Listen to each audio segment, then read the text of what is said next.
us about the first time you ever saw porn. You know what?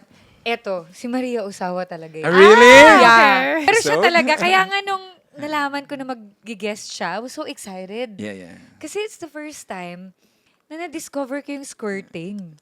Yun talaga nag-stick sa mind ko eh. Sorry ha, but Yeah. it's really like amazing. When I Yeah. found out, parang joke ba to? Parang nangyayari ba talaga siya in real life? Alam mo yun? May squirt bottle pala doon. Oo, alam mo yung ganun. Kasi pinanood sa akin, Sige. kasi I was in a band before, yung freestyle, di ba? My yeah. tita is Jinky Vidal. Wow, okay. So there was a time na, kasi naging tropa ko rin yung buong banda. Kasi nga, she's my tita, so I'm always with them.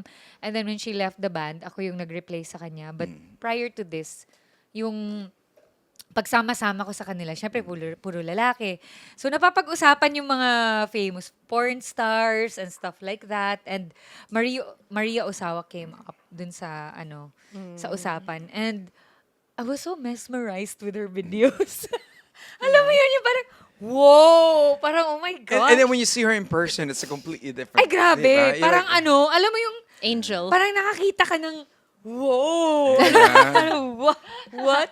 It's like, hi. Idol. Yeah, Alam mo yeah. yun?